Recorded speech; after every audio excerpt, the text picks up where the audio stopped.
You know the exact scenario we're talking about. You are sitting at a table, maybe it's a work lunch, or maybe you're just out with some international friends, and the conversation naturally turns to something you actually care deeply about. Oh, yeah, like where you grew up or the kind of lifestyle you prefer. Exactly. Let's say it's about the environment you grew up in. In your native language, you have this beautifully constructed, highly nuanced opinion about it. You completely understand the profound differences between, say, the relentless buzzing energy of a major metropolis and the quiet, almost rhythmic charm of a small provincial town. Right, because you have real lived experience. You have stories and philosophical insights. You do. You are completely ready to be the most fascinating person at this table. Yeah. And then you open your mouth to explain this in English, and nothing. The nuance just completely evaporates. Oh, is the worst feeling in the world. It really is. Your mind goes completely blank, you feel your heart rate spike, and you end up just nodding aggressively and saying something super basic like, yes, the city is very good, many people. It is, honestly, it's the ultimate betrayal by your own brain. And if you're listening to this right now and nodding because you have felt that exact flush of embarrassment, I need you to know how incredibly normal that is. So normal. It happens to literally every language learner. It really does. It feels like a vocabulary failure, right? But it's actually not. What you're experiencing is essentially a computer crashing due to RAM overload. RAM overload. I love that analogy. Yeah, because think about it. Your brain is trying to translate a really complex, abstract thought, monitor your grammar, read the social cues of the people at the table, and worry about your accent all at the exact same time. The system just overloads and shuts down the higher level functions. And it leaves you with basically the linguistic capacity of a tired tourist. Exactly. That is a Yeah. perfect way to look at it. It completely reframes the problem. Because the barrier here isn't your intelligence. Yeah. And frankly, it is rarely a lack of vocabulary. No, not at all. The barrier is the cognitive load you're carrying. You're trying to speak casual spoken English using the blueprint of a written academic textbook. Which is a heavy, heavy blueprint to carry around at a casual dinner party. It's exhausting. Yeah. So today, we are tearing down that blueprint. We are taking the complex sociological thoughts you already possess about city life versus country life, and we're going to map them onto natural, highly effective spoken English. Yes. Our mission today for this deep dive is to look at how real people actually discuss the push and pull of the environment they live in. And we are not just going to give you a list of words. No, definitely not. Throughout this discussion, we are going to extract what we call spoken chunks. These are natural groupings of words that native speakers use all the time to buy themselves a few seconds and structure their thoughts. Chunks are basically the secret weapon to sounding fluent without panicking. They absolutely are. But we're also going to look at the psychology behind why we freeze up when discussing these environments and how the physical spaces we occupy actually dictate the way we communicate. I think we need to start by dismantling the academic vocabulary itself, actually. Oh, let's do it. That's the root of the problem. Right. Because before we can even debate the merits of a bustling city versus an isolated countryside, we have to look at the foundational words textbooks give us to describe them. And why those specific words are actively setting learners up for failure in casual conversation. Exactly. The classic textbook dichotomy is, of course, urban versus rural. Now, these are perfectly fine words for an essay. Sure, if you're writing a university paper. But in practice, they create a really strange friction, don't they? They absolutely create friction. Let's think about the context of where we learn these words. Usually it's in like a reading comprehension exercise about demographic shifts or agricultural development. Very dry, very formal stuff. Super formal. So the textbook trains you to associate a word like urban with complex multisyllabic descriptors, things like metropolitan infrastructure or municipal planning. Right. So when you are standing in a coffee shop holding a latte, trying to tell a colleague why you prefer your hometown to New York City, your brain reaches for the word urban. And it accidentally pulls up that entire heavy academic filing cabinet. You end up sounding stiff, or worse, you completely freeze because you can't remember how to say infrastructure. But I'll push back on that slightly. We can't just throw urban and rural out the window, right? Well, no, of course not. Like if you're reading the news or listening to a documentary about housing, you absolutely need to know those words to comprehend the input. Oh, totally. For passive comprehension, meaning listening and reading, you need a massive, sophisticated vocabulary. But for active production, for actually speaking, Simplicity equals speed, and speed equals fluency. The issue isn't knowing the word urban. The issue is the pressure learners put on themselves to sound like an urban planner giving a TED Talk when they literally just want to say they like tall buildings. That makes a lot of sense. So let's translate the academic into the practical. Let's do it. When we look at our source material's definition of urban, it encompasses places like New York, London, Tokyo, Paris. We are talking about millions of people living in highly concentrated areas dominated by concrete, glass, and just relentless commercial activity. Big, busy, loud places. Right, so if I'm a learner and I want to convey that entire concept without getting bogged down in the formal word urban, how do I frame that naturally? This brings us to our first really crucial spoken chunk. When you feel your brain stalling because it's searching for a complex word, you don't just stay silent. Silence is the enemy of fluency. It is. Instead, you use a pivot phrase. It buys you 2 or 3 seconds of breathing time while simultaneously lowering the listener's expectation that you are about to deliver an academic lecture. I love that. Lowering the stakes. What is the chunk? The chunk is the simple way to think about it is. Oh, that's good. The simple way to think about it is. Yeah. Try saying it. It rolls right off the tongue. I love the mechanics of that phrase. It essentially gives you permission to use basic words without sounding unintelligent. Yes. It signals to the listener, like, hey, I possess a deeper understanding of this topic, but for the sake of our casual conversation, I'm going to distill it down for you. Exactly. It's actually a marker of high fluency to be able to simplify a complex topic. So instead of saying something robotic like, the urban environment is characterized by high-density population centers. Sounds terrible at a party. Awful. Instead, you use the chunk. You say, the simple way to think about it is, urban areas are just massive, hyper-busy places with millions of people packed together. And rural areas are the exact opposite, quiet spaces dominated by nature. It flows so beautifully, Right. and it sounds so human. Right. But let's actually talk about the physical mechanics of speaking for a second, because the vocabulary itself isn't the only thing causing that RAM overload we talked about. Oh, definitely not. The mouth muscles have a lot to do with it. The actual physical pronunciation of these words, specifically the word rural, is notoriously difficult. It's practically an inside joke among language learners how hard that specific word is to say. It really is. And we need to treat this maturely because it's not a failure of understanding. It is purely a physiological challenge. It's like a workout for your jaw. Yes. English pronunciation relies heavily on muscle memory. When you say the English R sound, you have to pull the body of your tongue back and slightly up without touching the roof of your mouth. Which is already weird for a lot of languages. Very weird. And the word rural requires you to do that twice in rapid succession and then immediately push the tip of your tongue forward to hit the ridge behind your teeth for the L sound. R-U-R-A. Yes. It is an athletic feat for your mouth. It is literal gymnastics. Yeah. And if your native language doesn't require those specific muscular transitions, your tongue is quite literally untrained for that movement. It just doesn't have the muscle memory built up yet. Exactly. So what happens, a learner tries to say something like rural development. Their tongue trips on the transition, they mispronounce it, they feel incredibly embarrassed, and their confidence just shatters. Which is why the goal of pronunciation should never be a flawless native-like accent. Yes, say that again. The goal is clarity and muscular comfort. If a word like rural consistently breaks your fluency because it's too physically demanding right now, circumvent it. Go around the roadblock. Exactly, just say the countryside. It conveys the exact same geographical and cultural meaning, but it uses consonant sounds that are much easier for the global majority to string together quickly. That makes total sense. You are managing your cognitive load by choosing the path of least muscular resistance. That is incredibly practical advice for learners. Manage the physical load so the mental load can focus on the actual ideas. Right. And speaking of ideas, let's dive into the core arguments from our sources. Yes, let's look at why millions of human beings actively choose to pack themselves into these hyperdense urban centers. What is the fundamental magnetism of the city? Well, the defining characteristic that surfaces over and over again in the research is convenience. Convenience. But convenience in a modern metropolis is almost an understatement. We are talking about absolute frictionless accessibility to essentially anything you could ever desire. Our source material gives a highly relatable example here.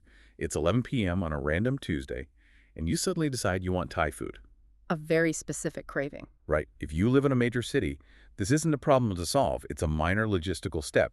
You either walk down to the corner or you open an app on your phone, and within 20 minutes, hot food is at your door. It's amazing when you really think about it. You have a pharmacy on your block. You have 10 coffee shops within a 5-minute radius. You've got banking, gyms, specialized medical care, all within a tiny geographic footprint. I like to think of the city as a giant communal pantry. You don't need to stock up on resources or plan ahead because the city itself acts as your storage system. The giant pantry. Mhm. That's a great visual. But if we extrapolate on that, how does living inside a giant pantry actually rewire your brain? How does it affect the way you operate as a human being? That is the fascinating part.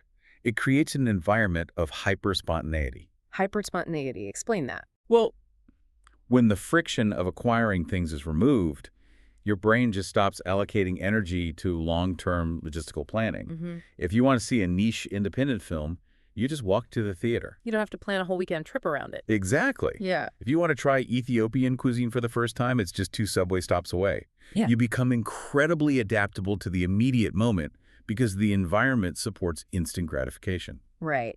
And that hyperspontaneity is deeply tied to the second massive magnet of the city, which is diversity. Oh, absolutely. And we don't just mean a variety of restaurants, though that is a very visible symptom of it. We are talking about density of thought. Density of thought. I like that. Yeah, when you pack millions of people from different cultural, economic, and geographic backgrounds into one shared space, you create this incredible collision of ideas. Which leads to that cultural vibrancy cities are so famous for. The art exhibitions, the underground music scenes, the constant hum of innovation. And crucially, it leads to the ultimate practical draw, the concentration of career opportunities. Yes, the jobs. Cities are hubs. They are where the headquarters of massive tech firms, international finance institutions, and creative agencies are physically anchored. So if you want to accelerate your career trajectory in a specialized field, the city provides a density of networking that simply does not exist anywhere else. So we have this incredible multi-layered argument for the city. It's about access. It's about spontaneous living. It's about career acceleration and cultural collision. It's a lot of information. It is. Now, let's look at how a language learner typically tries to communicate this wealth of information. When that RAM overload hits, learners tend to regress to what I call the clunky list. The clunky list, right? They know all the concepts we just discussed, but under pressure, the nuance just strips away. Completely. So an intermediate learner might be in a conversation and say something like, I like the city because it has a lot of different restaurants, and it has good jobs, and it has museums, and it is very convenient. Let's analyze that mini role play for a second. Grammatically, it is perfectly fine. There are absolutely no glaring errors there. But rhetorically, it lacks flow. It sounds incredibly rigid. It feels like someone reading bullet points off a PowerPoint slide rather than having a dynamic conversation with a friend. It doesn't connect the facts to the human experience. Exactly. So how do we elevate that? How do we take that grammatically correct but rigid list and make it sound like the nuanced opinion it actually is? I'm guessing we need another chunk. We need a framing chunk. Instead of just listing the features of a city, you state one broad fact, and then you use this exact phrase. What that means in real life is. What that means in real life is. Yes. This chunk acts as a bridge between the sterile fact and your personal interpretation of it. Oh, let's test that out. So if I start with the basic fact, cities have a massive concentration of international companies. Good fact. Now bridge it. Okay. Cities have a massive concentration of international companies. What that means in real life is you have exponentially more opportunities to pivot your career and try different things. Exactly. Listen to the difference in how that feels. It feels completely different. The first version, City Has Jobs, is just a statement of existence. The second version uses the chunk to explain the impact of that existence. It shows the listener that you aren't just memorizing vocabulary, you are processing how those facts actually affect human behavior. But let me ask you this from the learner's perspective. Right. I really like that phrase, but if I'm at a loud, casual dinner with friends, does saying what that means in real life is, does that sound a little too rehearsed? That's a very fair question. Does it run the risk of sounding like I'm suddenly giving a corporate presentation over my pizza? That is a brilliant piece of pushback, and it comes down entirely to your delivery and your pacing. Delivery is everything. It really is. If you sit up perfectly straight, clear your throat, and announce it loudly, what that means in real life is, yes, it sounds like a TED Talk. Right. But if you soften your tone, lean in slightly, and just say it casually, yeah, there are tons of companies here. But what that means in real life is you can always find a new job.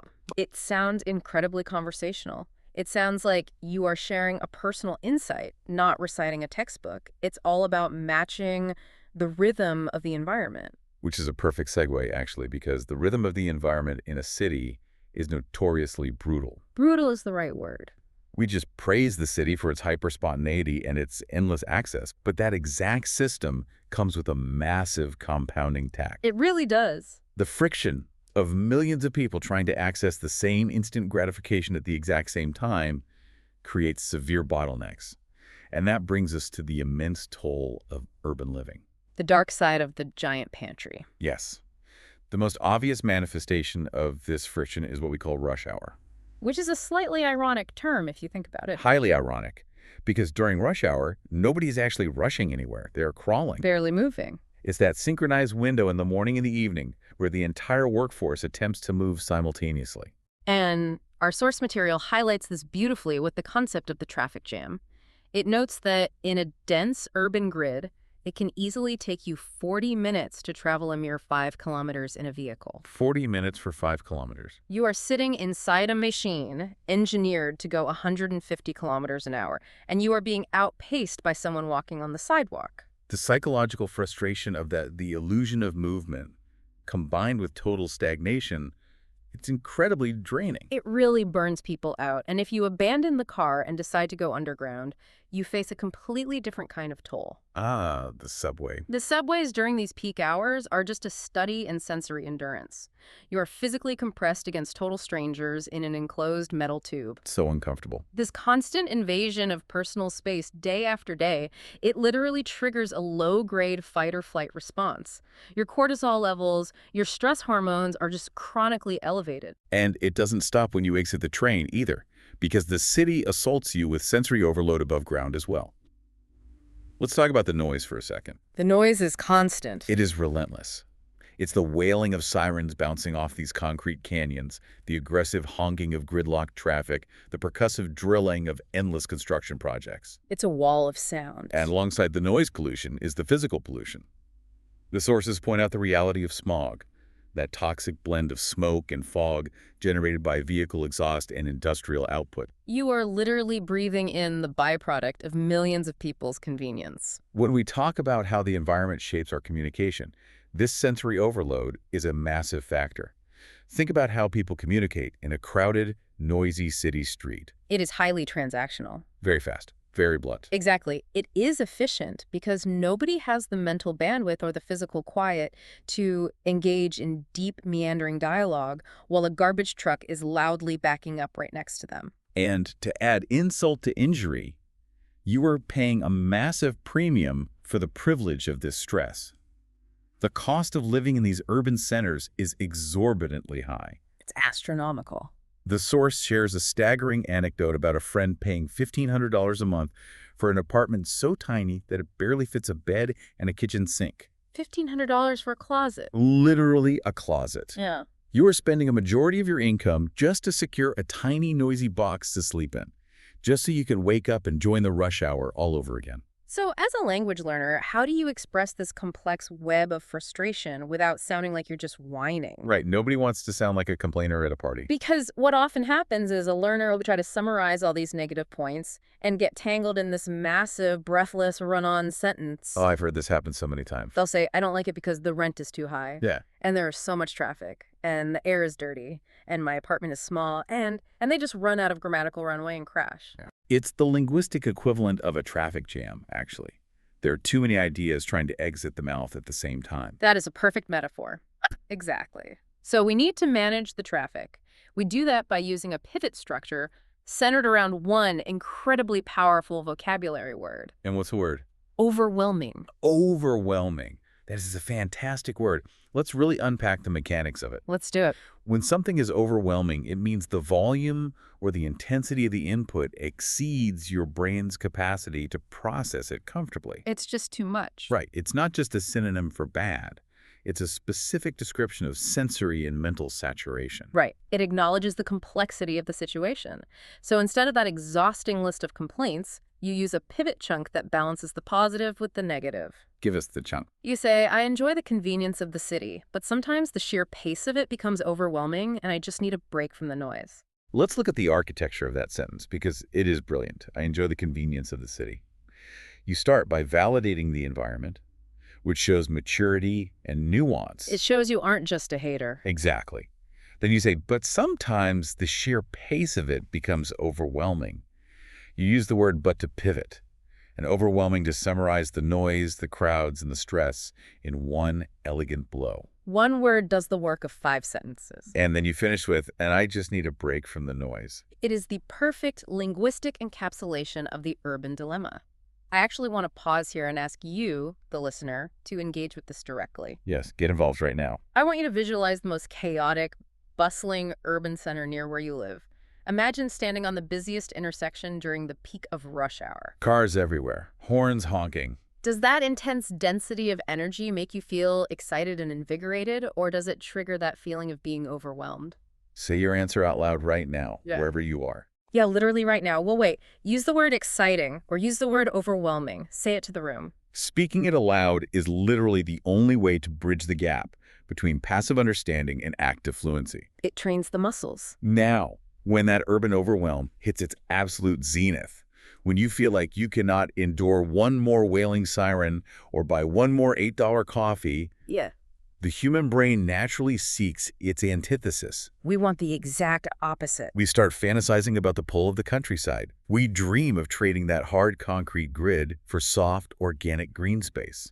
It is a profound psychological shift. You are swapping towering glass skyscrapers for open fields, ancient forests, and rolling hills. Just visual space. Yes, visual space. Instead of the hyper-vigilance required to navigate a crowded sidewalk where you're dodging people and bikes, your vision can literally expand to the horizon. You can just breathe. And speaking of breathing, the most immediate visceral change is the air quality. We talked about the headiness of urban smog. Rural air feels physically lighter in your lungs. It is an immediate physiological reset. But I'd argue the most dramatic contrast is the auditory landscape. The sound. Yes. The city never truly goes silent. It just lowers its volume slightly at like 3 a.m. There's always a hum. Always. Hmm. The countryside, however, offers genuine quiet. But our sources make a really interesting point here. It's not a dead, sterile silence. Right. It's not like a vacuum. It's the replacement of mechanical noise with organic noise. Yeah. It's the sound of the wind moving through a canopy of trees or the sound of local wildlife. And that brings up the fantastic anecdote from the source material about the rooster. Oh, I love this story. A city dweller moves to the country expecting perfect meditative silence and is violently awakened at 5 a.m. by a rooster screaming at the sun. It's such a hilarious reality check. But what I love about that anecdote isn't just the joke about nature's alarm clock. It's the deeper point this source makes about adaptation. Adaptation is key. At first, to a brain completely wired for the city, the rooster is an aggressive disruption. It's a nuisance. You want to throw a shoe at it. But over time, as your nervous system downregulates and adapts to the new environment, that sound becomes part of the predictable, comforting rhythm of nature. You just stop fighting it. And that adaptation to rhythm is really the core of rural life. The pace of life decelerates drastically. In the city, time is a commodity you are constantly running out of. We're always late for something in the city. Always. People check their smartwatches while waiting for a subway that the sign says is 2 minutes away. Guilty. We all do it. But in the countryside, time expands. And let's explore how that expansion of time fundamentally alters human communication, because this is fascinating for us as language learners. It changes everything. When you aren't rushing to beat traffic, the way you interact with your neighbors changes.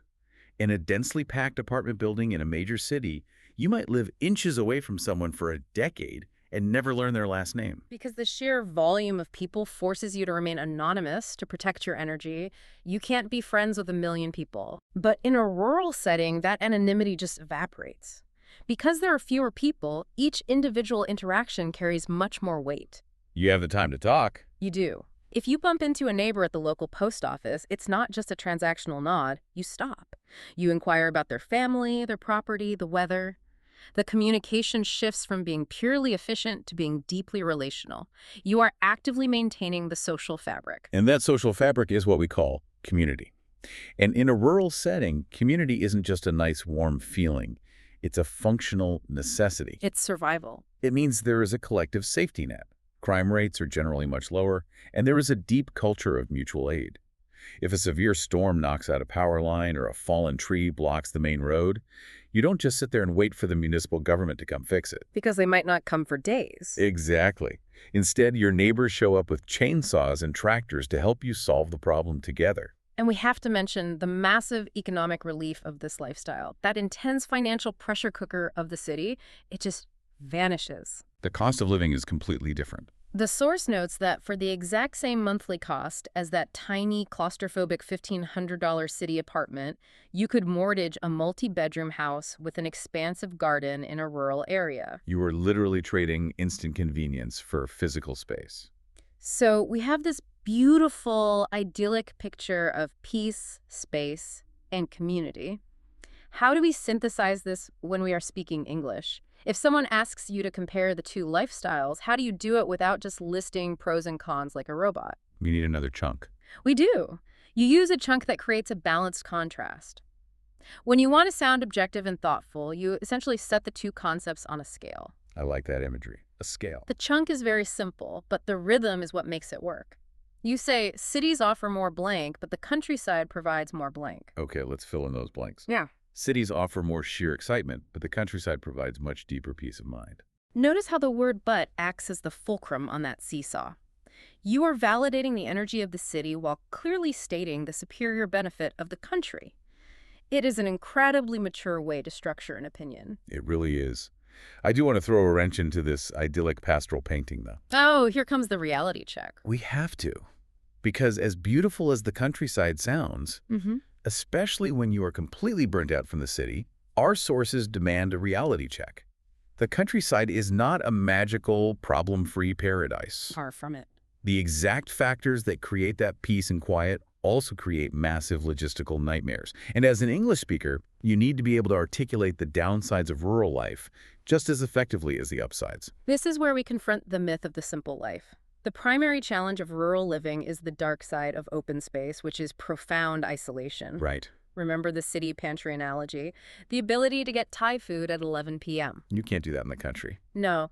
In a truly rural environment, the nearest basic supermarket might be a 30-minute drive away. And it goes far beyond just missing out on groceries or takeout.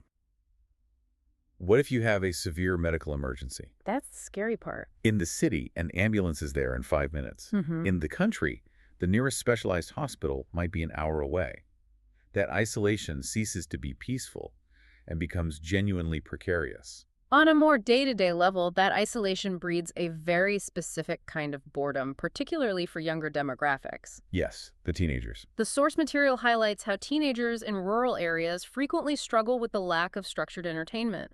There are no massive multiplex cinemas, no diverse underground music venues, no constant rotation of cultural festivals.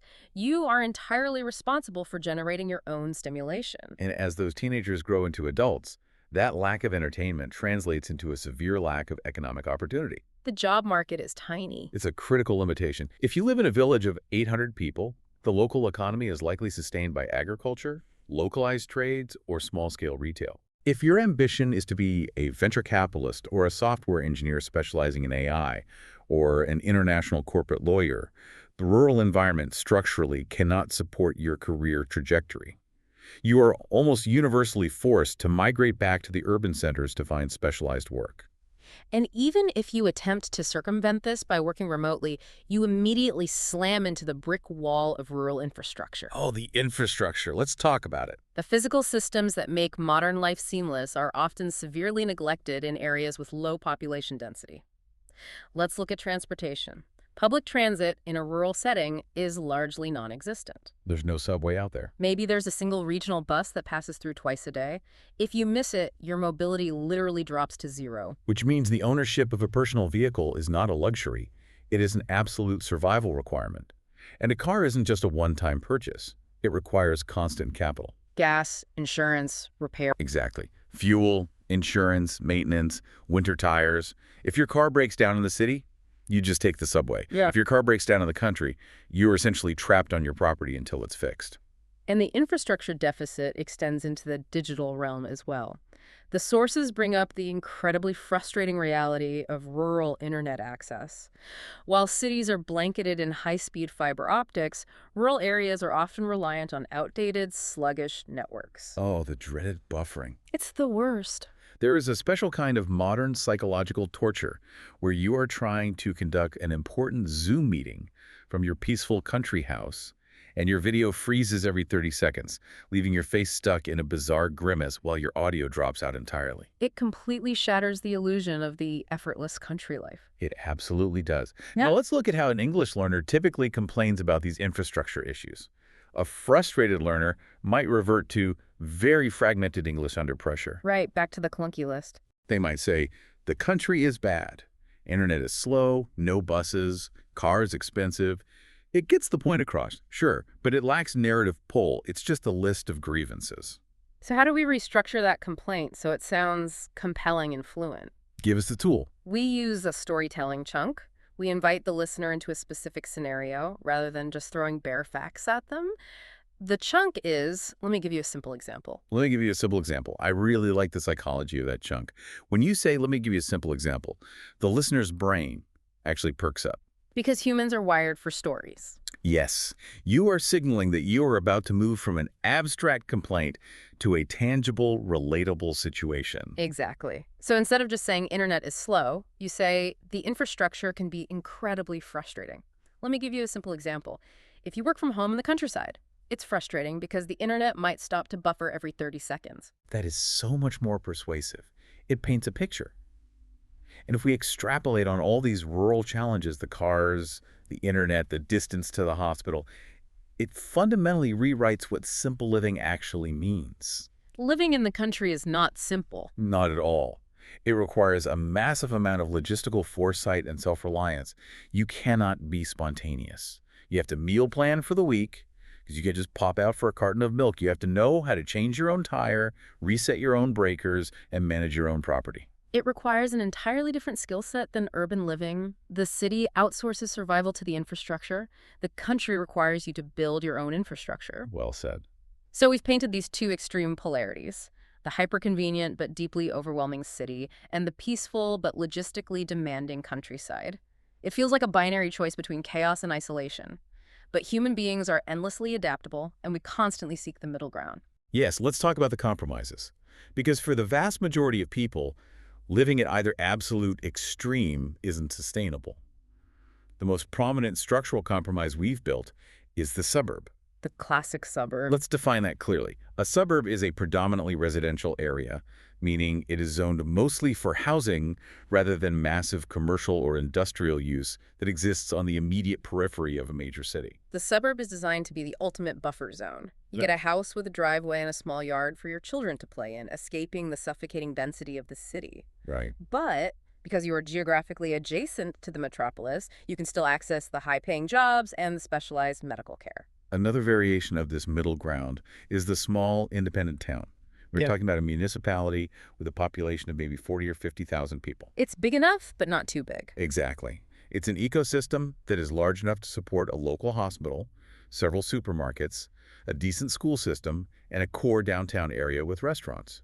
Right. It possesses a critical mass of convenience, but it is small enough that you still retain that rural sense of community. You know the local shop owners, you recognize people at the park, and true nature forests or lakes is only a 10-minute drive away rather than a 2-hour expedition. Now, if you have significant financial resources, the source material points out the ultimate, highly coveted compromise, which is the weekend home. Oh, the absolute dream. This is the dream for many urban professionals.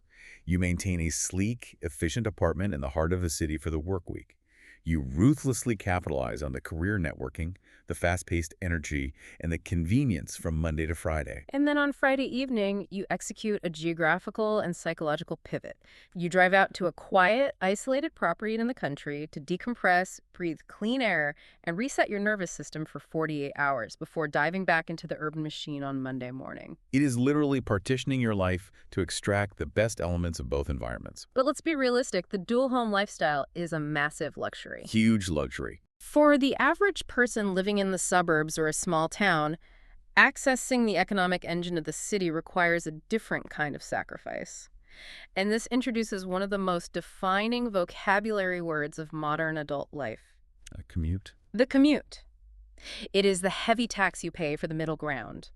Commuting is the regular cyclical travel between your place of residence and your place of employment, and it is rarely a joyful experience. Rarely. If you live in a quiet, affordable suburb, you might be forced to spend an hour each way sitting on a crowded regional train or trapped in highway gridlock. Let's do the math on that because it's staggering. Yeah. An hour each way is 2 hours a day. 2 hours. That is 10 hours a week, roughly 40 hours a month. That is essentially an entire work week of your life, surrendered entirely to the liminal space of transit. It's depressing when you frame it like that. It is. You are neither at home nor at work. You are simply enduring the friction of distance. The psychological wear and tear of a punishing commute often cancels out the peace you gain by living in the suburbs in the first place. Which is why the source material brings up a profound shift that happens later in life, and that's retirement. Oh, that changes everything. It does. When you officially exit the workforce, the tether that binds you to the urban economic engine is finally severed. The commute vanishes. And when that daily logistical nightmare disappears, the calculus of where to live changes radically. Without the need to access the city's job market, the high rent and the relentless noise become completely unjustified. That is the exact moment when millions of people execute a massive demographic shift and migrate permanently to the quiet, slower-paced rural environments. It changes your entire perspective on what you need from your environment. So let's bring this complex sociological discussion back down to the granular level of the language learner. Yes, let's make it practical. Let's say you are having a deep conversation with an English-speaking friend, and they ask you the classic question: considering everything, where do you see yourself living in the future? Oh, this is a moment where learners often panic. Because talking about hypothetical futures requires a different grammatical gear, and the RAM overload spikes again. You're suddenly trying to remember the future conditional tense. Exactly. I will live. I would like to live. It gets messy. So we bypass the grammatical panic with a framing chunk that projects immense confidence and control. The chunk is, if I wanted to explain this simply, I would say. That is so authoritative. If I wanted to explain this simply, I would say. It is. It tells the listener that you have thought deeply about this complex web of trade-offs, the commutes, the isolation, the convenience, but you are going to distill your philosophy down for them? Let's deploy it in a sentence. Yeah. You could say, if I wanted to explain this simply, I would say I want the best of both worlds. City convenience for work and country peace for the weekends. It sounds incredibly fluent. You aren't stumbling over future conditional verb tenses. You are just confidently stating your life trajectory. And that confidence is exactly what we are aiming for. We have covered an immense amount of conceptual and linguistic territory today. We really have. We've dissected the cognitive overload of academic vocabulary, the hyperspontaneous psychology of the urban pantry, the profound relational shifts of the rural community, and the punishing reality of the modern commute. We've analyzed the exact reasons why environments function the way they do, and we've given you the precise linguistic chunks to articulate those dynamics, phrases like what that means in real life is, and let me give you a simple example. But here is the stark truth. Lay it on us. Passively listening to us dissect these concepts will not make you a fluent speaker. Ouch. But it's true. That is the hardest lesson in language acquisition. Listening is a passive cognitive exercise. Speaking is an active physical motor skill requirement. Exactly. Understanding a phrase when I say it is fundamentally different from your brain commanding your mouth muscles to produce it under social pressure. Your confidence will only genuinely manifest through repeated physical execution of the language. Which is why we never end a deep dive without a concrete plan of action. We have constructed a highly specific 7-day speaking challenge based on the neuroscience of language acquisition. We want you to execute this at home to physically bridge the gap between knowing these concepts and actually speaking them out loud. Let's break down the neurology of why this challenge works, day by day. Day 1 is purely about passive absorption. You just listen to this deep dive all the way through, which you have practically done. You don't take notes, you don't stress about vocabulary, you just let your brain map the broad conceptual topography of urban versus rural dynamics. Day 2 shifts into active pattern recognition. You revisit the audio, but this time you are hunting. You extract and write down 8 specific chunks or pivot phrases that resonated with you. Why write them down? Writing them down forces your brain to isolate the phrase from the surrounding noise and recognize it as a distinct tool. Love that. Day 3 is where the physical training really begins with a technique called shadowing. You take those written chunks, you play the audio of us speaking them, and you speak aloud at the exact millisecond we do. It's like singing along to a song. Exactly. You are not just reading. You are attempting to perfectly mimic the prosody, the rhythm, the pitch, the micropauses. You are forcing your tongue and diaphragm to adopt a native cadence. Day 4 removes the safety net entirely. You put the notes away. You set a timer on your phone for 2 uninterrupted minutes. You stand up because posture matters, and you talk out loud about your own city or town. Just talk. It does not matter if you stumble. The goal is relentless forward momentum. You are training your brain to keep generating language even when it encounters a pothole. Day 5 introduces critical self-analysis. You do the 2-minute speaking drill again, but this time you record it on your phone. Then you force yourself to listen back. Nobody likes doing this. It will likely be uncomfortable, yes, but it is clinically necessary. You need to identify your specific failure points. Does your fluency shatter when you try to pronounce certain consonant clusters? Do you excessively use filler words when searching for an idea? Diagnose the friction. Day 6 is about strategic simplification. You retell the comparison between city and country out loud, but your deliberate goal is to use significantly simpler vocabulary than you think you need. Simplify to speed up. Right. If you struggled with the word infrastructure on day 5, you bypass it on day 6 by just saying the roads and the internet. You are practicing the art of linguistic circumvention. And finally, day 7 is the synthesis. You deploy everything in a real-time conversational simulation. If you have a language partner, debate the commute versus the countryside with them. And if you don't? If you don't have a partner, that is entirely fine. Stand in front of a mirror and hold a dynamic conversation with yourself. Argue both sides. Use the pivot chunks we practice to transition between arguments. Some people feel a bit ridiculous talking to themselves in a mirror, though. Why is that solitary practice actually valid? Because language production originates in Broca's area of the frontal lobe, which is directly tied to motor function. Speaking is a physical athletic act. You do not need a native speaker sitting across from you to physically train the muscles of your jaw and tongue to sequence English sounds. Like an athlete training alone. Precisely. A tennis player doesn't only practice during a championship match. They hit thousands of balls against a lonely wall to build muscle memory. Speaking to yourself is hitting the ball against the wall. When the real dinner party happens, the muscular sequences are already deeply automated. That is deeply empowering. You are in complete control of your own training environment.